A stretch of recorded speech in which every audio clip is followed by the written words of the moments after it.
आकाशवाणी गोरखपुर से प्रादेशिक समाचार।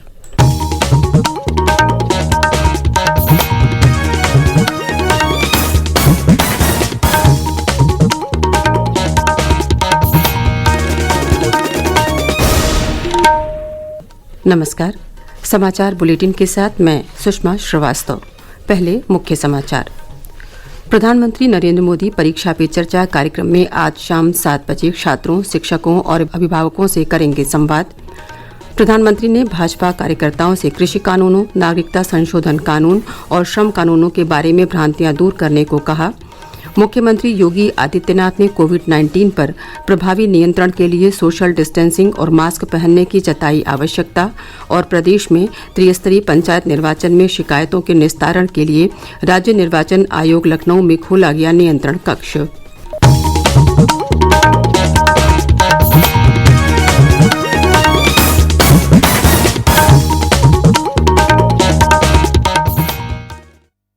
कोविड मरीजों की संख्या फिर से बढ़ रही है।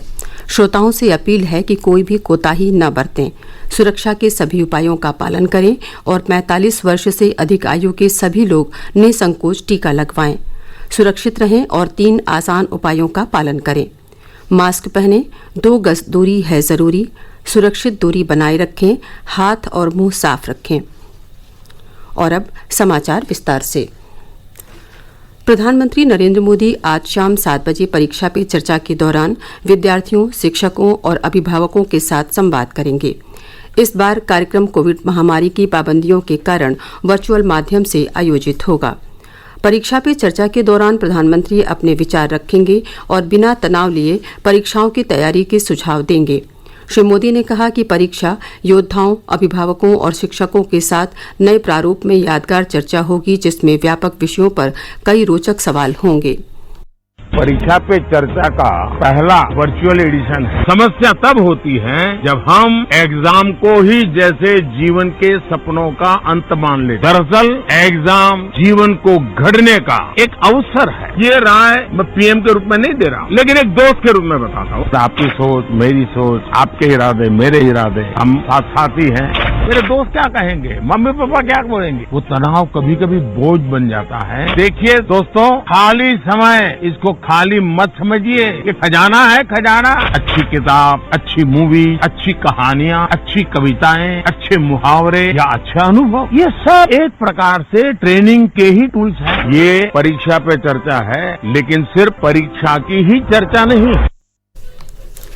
शिक्षा मंत्री रमेश पोखरियाल निशंक ने कहा है कि परीक्षा पे चर्चा कार्यक्रम विद्यार्थियों को परीक्षा के तनाव दूर करने और उनका मनोबल बढ़ाने में मदद करेगा। श्री पोखरियाल ने कहा कि ये पहला अवसर है कि जब 81 देशों के विद्यार्थियों ने रचनात्मक लेखन प्रतियोगिता में भी भाग लिया।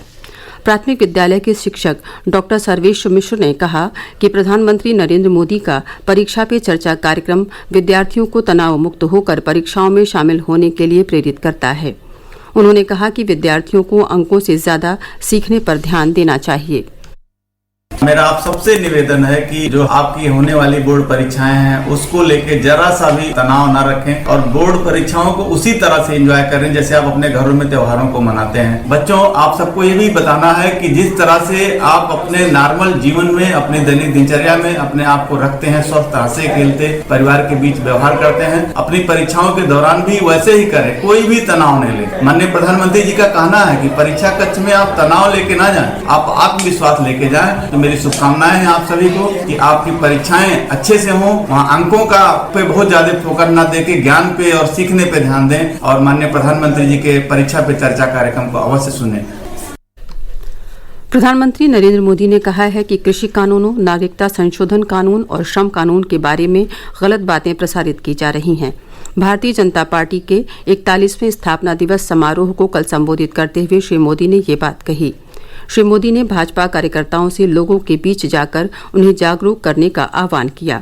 उन्होंने कहा कि पार्टी न केवल राष्ट्रीय हितों का प्रतिनिधित्व करती है, बल्कि क्षेत्रीय आकांक्षाओं की भी पूर्ति करती है।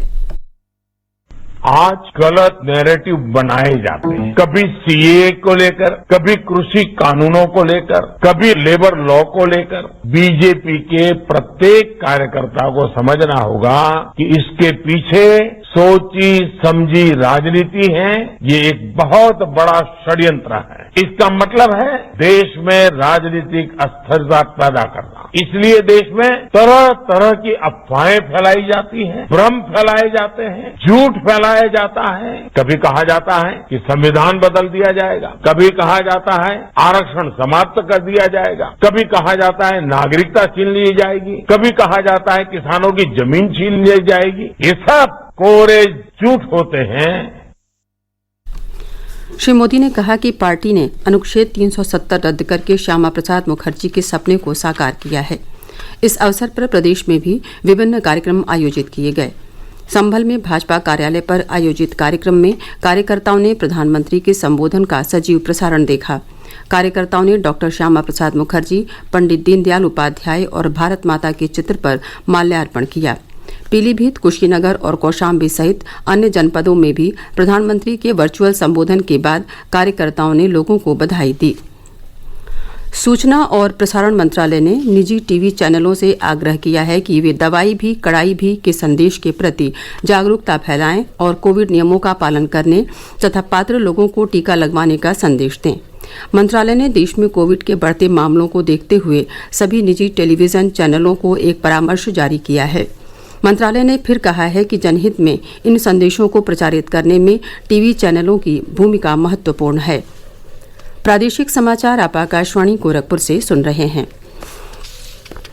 मुख्यमंत्री योगी आदित्यनाथ ने प्रदेश में कोरोना संक्रमण पर प्रभावी नियंत्रण के लिए विशेष सावधानी बरतने की आवश्यकता पर जोर दिया है। उन्होंने कहा कि लखनऊ, प्रयागराज, कानपुर नगर, वाराणसी, आगरा, मेरठ, गाजियाबाद, गोरखपुर, सहारनपुर, बरेली, झांसी तथा गौतम बुद्ध नगर में उपचार की व्यवस्थाओं को सुदृढ़ किया जाए। मुख्यमंत्री ने प्रदेश में कॉन्टैक्ट ट्रेसिंग के कार्य को पूरी सक्रियता के साथ करने के निर्देश दिए। उन्होंने कहा कि राज्य में ज्यादा से ज्यादा कोरोना नमूनों की जांच की जाए और लक्षित आयु वर्ग के अधिक से अधिक लोगों को कोविड का टीका लगाने के लिए प्रेरित किया जाए। मुख्यमंत्री ने स्पष्ट निर्देश दिए कि यह सुनिश्चित किया जाए कि कहीं भी भीड़ एकत्रित न हो और सार्वजनिक तथा मांगलिक कार्यक्रमों के लिए खुले स्थानों पर 200 से अधिक तथा बंद स्थानों पर 100 से अधिक लोगों की अनुमति न दी जाए। उन्होंने राज्य में integrated command and control centre पूरी सक्रियता के साथ संचालित करने के लिए कहा है। केंद्र सरकार ने कल एक आदेश जारी कर 45 वर्ष और उससे अधिक आयु के सभी केंद्रीय कर्मचारियों को कोविड टीका लगवाने को कहा है। कार्मिक और प्रशिक्षण विभाग के आदेश में केंद्र सरकार के कर्मचारियों को सलाह दी गई है कि वे टीका लगवाने के बाद भी कोविड नियमों का पालन करें, मास्क पहनें, बार बार हाथ धोएं और सुरक्षित दूरी बनाए रखें। प्रदेश में पिछले 24 घंटे के दौरान कोविड संक्रमण के 5,928 नए मामले सामने आए हैं। इसके साथ ही सक्रिय मरीजों की संख्या बढ़कर 27,509 हो गई है। प्रदेश में अब तक 6,03,495 लोग महामारी से स्वस्थ हुए हैं, जबकि 8,924 लोगों की मृत्यु हुई है। स्वास्थ्य विभाग के अपर मुख्य सचिव अमित मोहन प्रसाद ने कल लखनऊ में संवाददाताओं को बताया कि राज्य में कल एक दिन में 1,79,417 नमूनों की जांच की गई। अब तक 3,57,54,807 नमूनों की जांच की जा चुकी है। श्री प्रसाद ने बताया कि प्रदेश में कोविड टीकाकरण का कार्य तेजी से जारी है। प्रदेश में त्रिस्तरीय पंचायत सामान्य निर्वाचन 2021 के निर्वाचक कार्यों को सुचारू रूप से संचालित करने के लिए राज्य निर्वाचन आयोग ने लखनऊ स्थित कार्यालय में नियंत्रण कक्ष स्थापित कर दिया है। इस नियंत्रण कक्ष में स्थापित दूरभाष के माध्यम से जनपदों से प्राप्त शिकायतों का समाधान करने की व्यवस्था की गई है। ये नियंत्रण कक्ष 24 घंटे कार्य करेगा। नियंत्रण कक्ष की दूरभाष संख्या है 052226301115। और अब अंत में मुख्य समाचार एक बार फिर। प्रधानमंत्री नरेंद्र मोदी परीक्षा पे चर्चा कार्यक्रम में आज शाम 7 बजे छात्रों, शिक्षकों और अभिभावकों से करेंगे संवाद। प्रधानमंत्री ने भाजपा कार्यकर्ताओं से कृषि कानूनों, नागरिकता संशोधन कानून और श्रम कानूनों के बारे में भ्रांतियां दूर करने को कहा।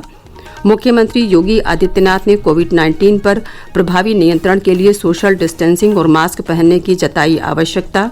और प्रदेश में त्रिस्तरीय पंचायत निर्वाचन में शिकायतों के निस्तारण के लिए राज्य निर्वाचन आयोग लखनऊ में खोला गया नियंत्रण कक्ष।